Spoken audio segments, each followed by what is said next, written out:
Seleção brasileira. O que isso significa pra você? Bom, pra mim, infelizmente, é sinônimo de fracasso. E eu lamento muito que essa seja a minha maneira de pensar. Afinal de contas, eu cresci vendo as pessoas falando de Ronaldo Fenômeno, Romário, Kaká, Ronaldinho, Pelé, Garrincha. Bom, a minha geração apenas pôde contemplar o Neymar, que é um excelente jogador. O problema é que nos últimos anos produzimos apenas esse craque. Infelizmente, isso acabou culminando em inúmeros fracassos na seleção brasileira. Enquanto meus pais puderam presenciar o Tetra e o Penta, bom, eu presenciei o 7-1, um dos maiores, se não o maior, vexame da história do esporte. A primeira Copa na qual eu tenho memórias de ter assistido foi a de 2014, e olha, eu acho que nunca houve jogadores submetidos a uma pressão tão grande quanto nessa ocasião. Representar o Brasil sempre é muito difícil, afinal de contas você entra como um dos favoritos. E quando essa Copa acontece no seu país, meu amigo, fica tudo muito mais difícil, porque eles tinham uma missão de exorcizar o fantasma de 1950, quando o Brasil perdeu para o Uruguai, em um Maracanã lotado, 200 mil pessoas, escapando a chance de ser campeão mundial pela primeira vez. Era a chance. Finalmente poderíamos alcançar o Hexa, e no ano anterior o Brasil havia ganhado a Copa das Confederações, então a animação do povo brasileiro estava muito alta. E nós já estávamos na era das redes sociais, o que só piorava a pressão que os jogadores sentiam. O Brasil não fez uma grande Copa, mas foi avançando. E o pior, essa foi a melhor campanha desde o pentacampeonato em 2002. Mas quando o Brasil chega na semifinal, toma 7-1, um vexame histórico. Eu só queria poder dar alegria ao meu povo. Claro, um placar como esse não é apenas construído dentro das quatro linhas. Há muitos fatores externos que acabam justificando esse acontecimento. O Brasil perdeu o seu melhor jogador. O Neymar era a grande referência técnica daquela seleção e carregava o time nas costas. Então, o clima era de velório após a perda do craque. Além disso, o nosso capitão Thiago Silva, que já havia demonstrado uma tremenda falta de liderança ao chorar antes da disputa de pênaltis contra o Chile, também estava fora da semifinal, ou seja, outra grande perda. Além disso, essa Copa foi recheada de polêmicas por todas as construções aí de estádios superfaturados e toda a polêmica da Lava Jato. Enfim, parece que tudo isso culminou para esses jogadores entrarem extremamente pilhados dentro de campo. E quando tomaram o primeiro gol, meu amigo, abriu uma porteira.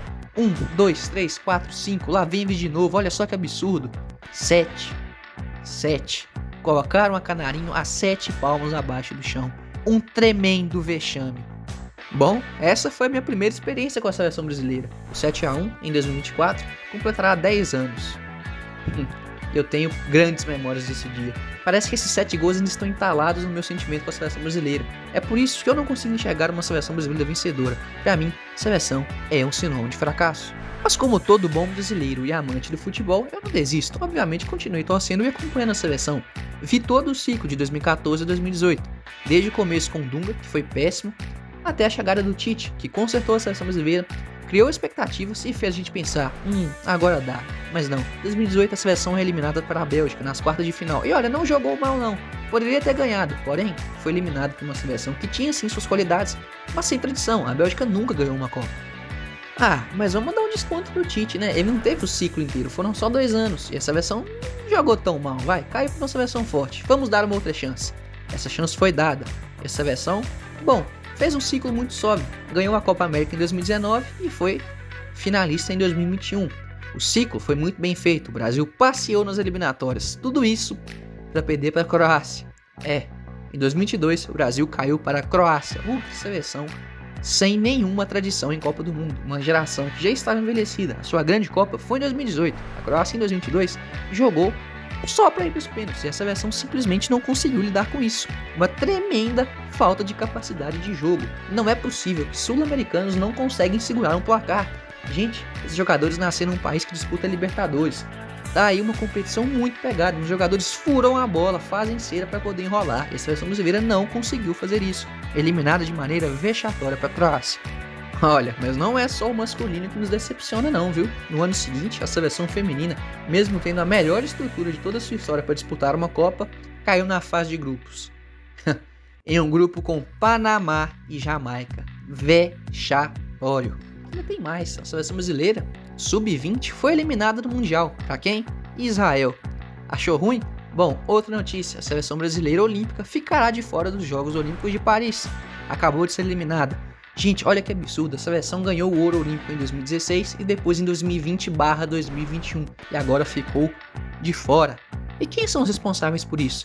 Jogadores e técnicos. Tem suas responsabilidades? Tem sim, mas é claro que a grande culpada se chama CBF, uma instituição que não faz futebol, faz política, comandada por pessoas terríveis. Edinaldo Pereira é completamente incapaz de estar naquele cargo. E bom, a seleção olímpica, comandada por Ramon Menezes, meu Deus do céu, esse treinador nunca fez um grande trabalho em sua carreira, mas foi convidado a comandar a seleção olímpica e o resultado tá aí. Estamos fora. Como eu disse, a seleção brasileira é um fracasso e hoje o nosso futebol vive o pior momento de sua história. Claro, desde que o futebol brasileiro foi consolidado.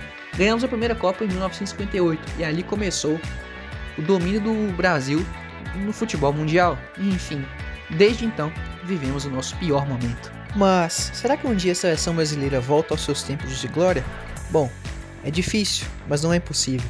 Afinal de contas, quem foi rei um dia ainda guarda a sua majestade. Brasileiro Mundial. A história realmente. Olha o que se faz com a taça. Ajude-me.